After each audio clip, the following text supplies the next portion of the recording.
प्रिय मुला-मुलींनो, सर्वांना जय येशू.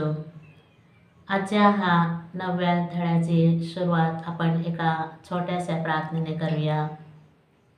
आपण डोळे मिटूया आणि हात जोडूया. पिता आणि पुत्र आणि पवित्र आत्मा यांच्या नावे आमेन. हे पिता परमेश्वर, तुझे आम्ही मनपूर्वक आभार मानतो की तू आम्हा सर्वांस इथ्या तुझ्या पवित्र चरणी एकत्र केले आहेस. आम्ही जिथे कुठे आहोत तरी पण आपापल्या घरी असो किंवा कुठेही, परंतु तू आम्हामध्ये उपस्थित आहेस असा विश्वास धरून या धर्मशिक्षणाच्या क्लासला सुरुवात करीत आहोत. जो 9वा धडा आहे, समेट करूया. समेट हा एक क्षमेचा भाग आहे की जेव्हा आमच्या जीवनामध्ये एक दुसऱ्याविरुद्ध आम्ही जे कार्य करत असतो, शब्द बोलतो किंवा कृत्यांद्वारे आम्ही पाप करत असतो, त्याची क्षमा मिळविण्यासाठी हे समेट करणे जरुरीचे आहे.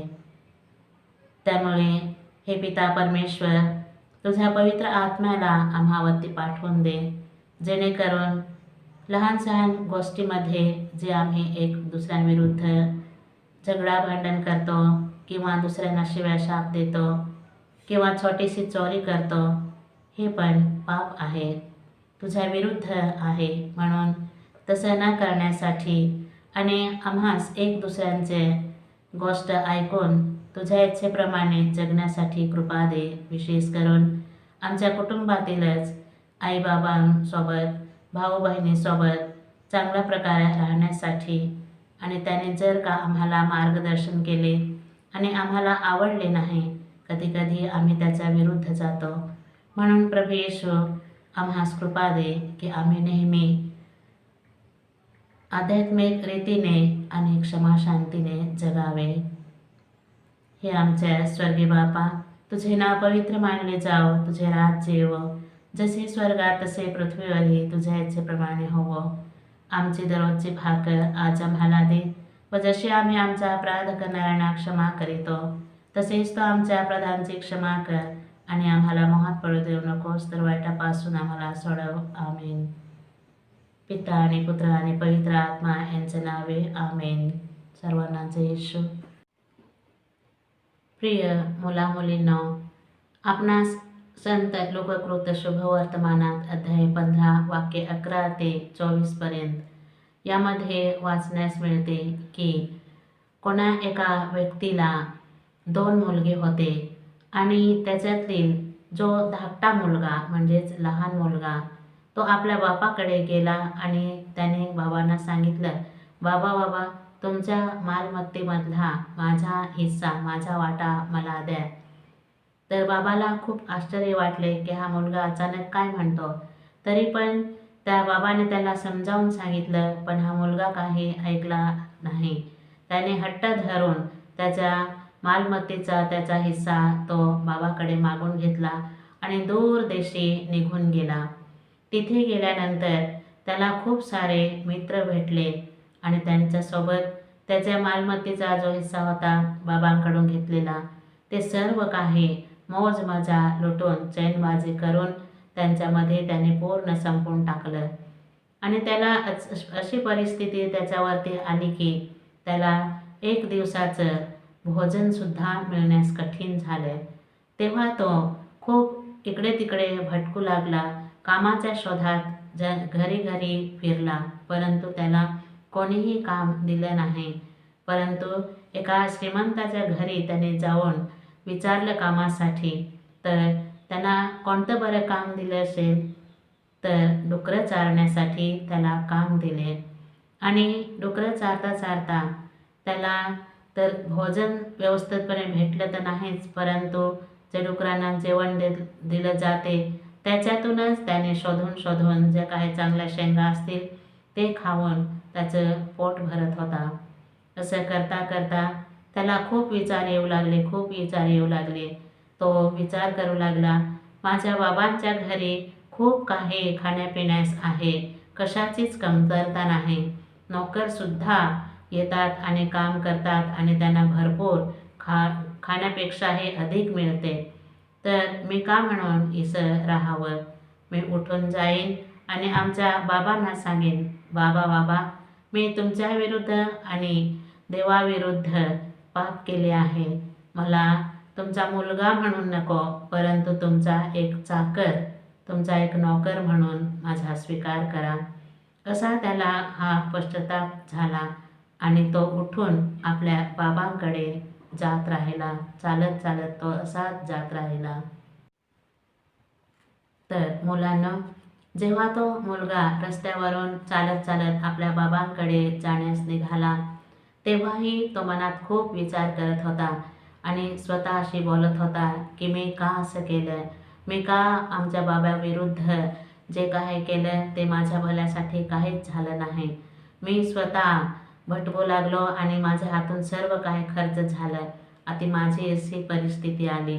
असं विचार करता करता त्याने घराकडे पोचला आणि दूरूनच त्यांच्या बाबाने जेव्हा त्याला पाहिलं, तेव्हा त्यांचा बाबा धावत येऊन त्याची मिठी मारली आणि हा मुलगा पण खूप त्याला दुःख झाल्यामुळे तो त्याच्या व्यंगेत रडू लागला आणि बाबाने सांगितलं की रडू नकोस. पण मुलगा हा पश्चातापी रूपाने गेला होता म्हणून त्याने म्हटलं, बाबा बाबा, मला क्षमा करा, मी तुमच्या विरुद्ध आणि देवाविरुद्ध पाप केले आहे.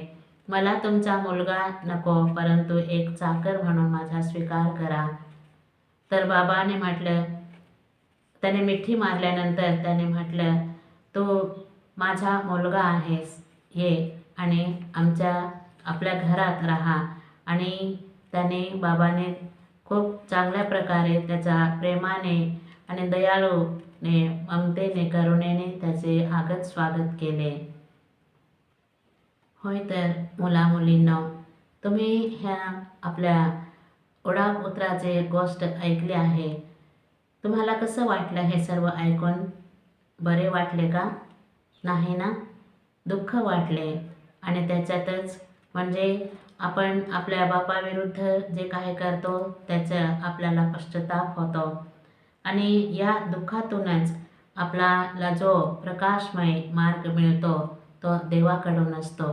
म्हणून पहा, आपला स्वर्गीय बापाचे प्रेम हे आपल्या बापापेक्षा अधिकच महत्त्वपूर्ण आहे, मूल्यवान आहे. तो तर आपण जेव्हा अंधारात म्हणजेच लहानाच्या मोठ्या पापामध्ये डुबतो त्यावेळेस जणू काही हरवलेल्या मेंढराप्रमाणे आमचा शोध करत असतो. सदैव तत्पर राहून तो शोध घेतो. होय मुलांनो, जेव्हा आपण पश्चाताप करतो व देवाकडे क्षमा मागण्यास जातो, आपल्या पापांकडे लक्ष देऊन आपण त्याचा पश्चाताप केला तर आपण देवाकडे पुन्हा वळतो, कारण देव तेव्हाच आपणास क्षमा करतो आणि त्याच्या राज्यामध्ये घेण्यास तो नेहमी तयार असतो. म्हणून खरे प्रेम हे पश्चातापाद्वारे वाढत असते आणि जर आपण पश्चाताप केला तर देव आपल्याला आपला स्वतःचा मुलगा किंवा मुलगी म्हणून स्वीकारत असतो. आपण स्वतः केलेल्या पापांचा पश्चाताप करून त्याची क्षमा मागावी आणि देवाला ह्याच आपल्या पापामुळे दुःख दिले असे हृदयात आणून दृढ निश्चय करावा की मी यापुढे असे पाप पुन्हा कधी करणारच नाही. आपल्या पापामुळे देवाकडून आपणास शिक्षा मिळते, परंतु आपण जर त्याच्या विरुद्ध जातो त्यास खरा पश्चाताप म्हणत नाही किंवा भीतीने जो आम्ही पश्चाताप करतो त्यासही खरा पश्चाताप म्हणता येणार नाही, परंतु स्वतःच्या अंतःकरणातून ज्या मनोभावना असतात त्याद्वारे आपण खरा पश्चाताप केला पाहिजे.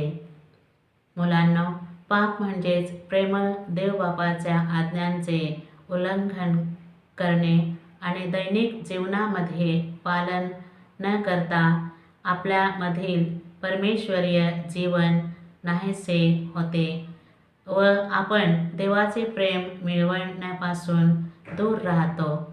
प्रिय मुलामुलींनो, तुम्हाला माहीत असेल की पाप हे दोन प्रकारचे आहेत. महापाप म्हणजेच घातक पाप आणि लहान पाप.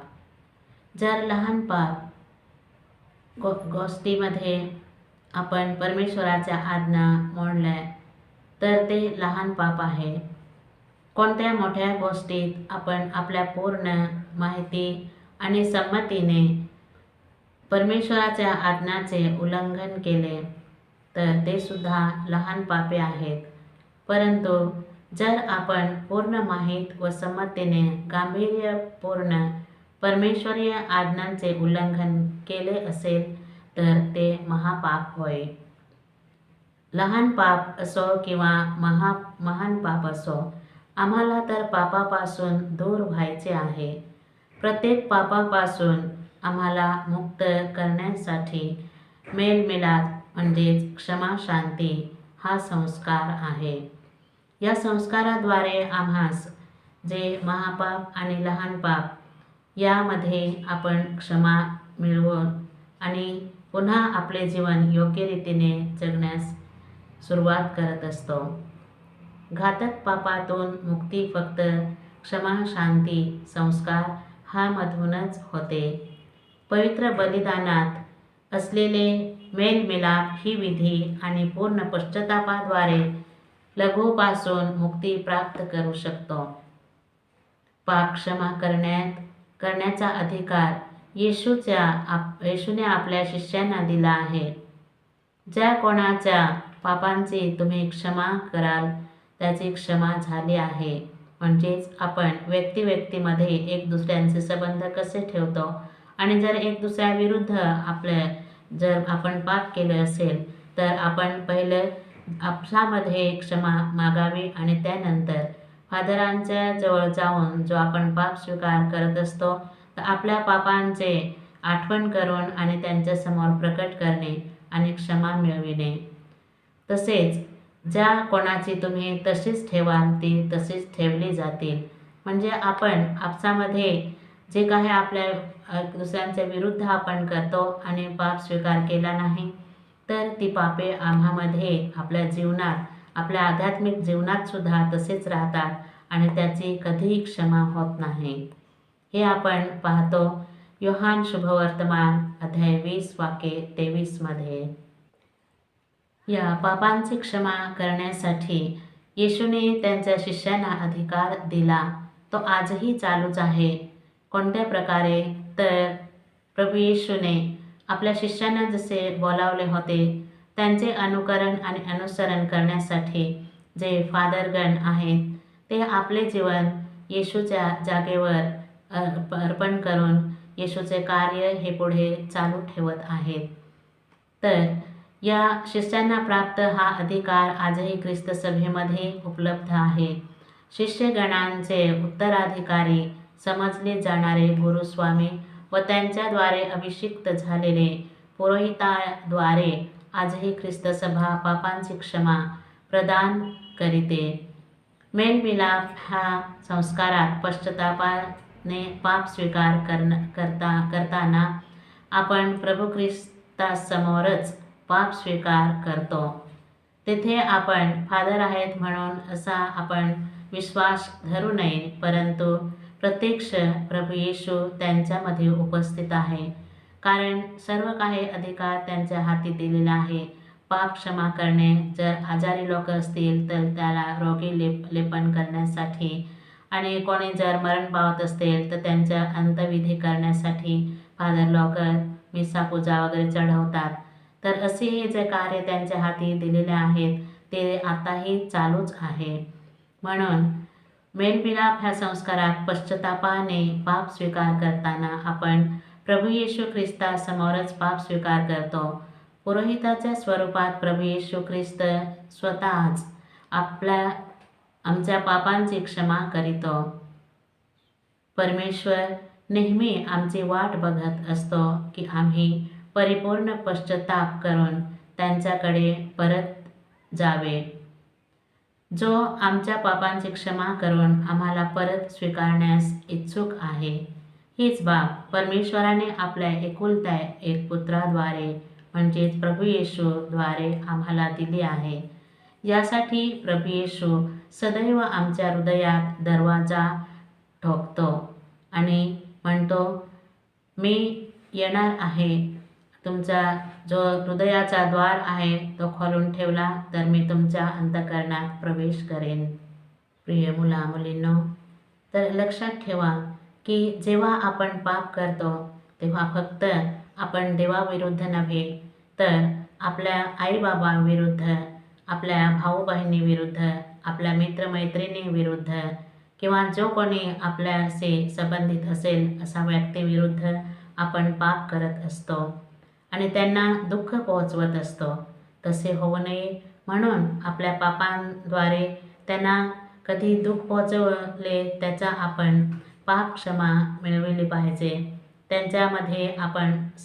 त्यांच्यासोबत आपण समेट केला पाहिजे, जेणेकरून आपण खरोखरच आपल्या हृदयामध्ये शांती आणि ऐक्य घडवून आणण्यासाठी पाप संस्कार घेऊन ते आपण एक दुसऱ्यांची क्षमा मिळवून आणि सर्वांचे मेलमिलाप या परिस्थितीमध्ये एकत्र पुन्हा येऊन प्रभू येशूचे आपण पुन्हा एकदा लेकरे बनतो. यास्तव तो आपले दान अर्पिण्यास वेदीजवळ आणीत असता आपल्या भावाच्या मनात आपल्या विरुद्ध काही आहे असे तेथे तुला स्मरण किंवा आठवण झाली तर तेथेच वेदीपुढे आपले दान तसेच ठेव आणि निघून जा. प्रथम आपल्या भाऊ बहिणी, आई वडील आणि आपले मित्र ज्यांच्या विरुद्ध आपण काही बोललो असेल, त्यांच्या विरुद्ध काही केले असेल, त्यांना दुःख पोहोचवलं असेल तर त्याच्याविषयी समेट करून ये, मगच आपले दान अर्पण कर. हे आपण मत्तई कृत शुभवर्तमान अध्याय 5 वाक्य 23 ते 24 यामध्ये वाचतो. प्रिय मुला मुलींनो, आतापर्यंत आपण उधळ्या पुत्राविषयी ऐकत होतो आणि त्याच्या पापाविषयी ऐकत होतो. पाप कसे त्याच्यामध्ये प्रवेश करते. तर तसंच आपणही ज्या उधळ्या पुत्राप्रमाणे कधीकधी आपल्या आईवडिलांच्या विरुद्ध जातो, त्यांच्या विरुद्ध पाप करतो किंवा भाऊ बहिणी, आपले नातेवाईक, मित्रमैत्रिणी ह्यांच्या विरुद्ध कधीकधी आपण पाप करत असतो आणि देवापासून आणि आपल्या आईबाबापासून दूर जात असतो. तसे होऊ नये म्हणून जे काही आपल्या हातून घडलेलं आहे आपल्या शब्दाद्वारे किंवा कृत्याद्वारे, तर त्याचा आपण त्या चुकावरचा पश्चाताप केला पाहिजे आणि त्यानंतर परमेश्वरापाशी जात असताना खऱ्या हृदयाने पश्चाताप करावा आणि पाप स्वीकार करून ते आपण क्षमा मिळवून पुन्हा एकदा स्वतः आपण भाऊ बहिणी या नात्याने आपण समेट करून प्रेमाने एक दुसऱ्यांचे चांगल्या प्रकारे वागण्यासाठी आपण पुन्हा प्रयत्न केला पाहिजे, जेणेकरून आम्हा सर्वांस देवाचा आशीर्वाद सदैव मिळत राहावा आणि आपण आध्यात्मिक रीतीने देवाशी नेहमी जोडून राहावे. त्याच्याशिवाय आपण काहीच करू शकत नाही. म्हणून देव हा प्रेमळ बापा आहे आणि त्याने आम्हाला घडवले आहे, म्हणून आम्हाला त्यांच्या आज्ञेमध्ये जगण्याचे हे आपलं कर्तव्य आहे. तर मुलांनो, आपला हा 9वा पाठ समाप्त झालेला आहे, परंतु आपण या पाठामध्ये जे काही प्रश्न आहेत तो पाठ बरोबर आणि व्यवस्थितपणे वाचून, पूर्ण विश्वासाने वाचून आणि त्याचे प्रश्न उत्तर सोडवायचे आहेत. आणि ह्याच्यामध्ये तुम्हास काही पाठ करण्यासाठी दिलेले आहे, तर ते आपण पाठ करण्याआधी तुम्हाला मी म्हणून दाखवते किंवा बोलून दाखवते की पाठ कोणत्या प्रकारे करायचा आहे. बापा, मी स्वर्गाविरुद्ध आणि तुमच्या विरुद्ध पाप केले आहे. आता तुमचा मुलगा म्हणून घेण्यास मी योग्य नाही. हे आपण लूक कृत शुभवर्तमान अध्याय 15 वाक्य 21 यामध्ये वाचतो. पश्चातापाची प्रार्थना. तर हे पश्चातापाची प्रार्थना सुद्धा तुम्ही पाठ करावयाचे आहे. हे माझ्या परमेश्वरा, तू असीम चांगला व परिपूर्ण आहेस, म्हणून इतर सर्व वस्तूपेक्षा तूच माझ्या प्रेमाला योग्य आहेस. पाप करून तुझा अपमान केल्याबद्दल मी मनापासून पश्चाताप करतो व ते पापांचा द्वेष करतो. माझ्या पापामुळे मी माझा आत्मा अशुद्ध केला आणि स्वर्गाचे सुख गमावून नरकाच्या शिक्षेस पात्र झालो. यामुळे मला मनापासून दुःख होते. मी तुझ्यावर प्रेम करतो आणि तुझ्या कृपेमुळे मी पापमय प्रसंगापासून दूर राहीन. यापुढे मी कधी पाप करणार नाही असे वचन देतो. आमेन.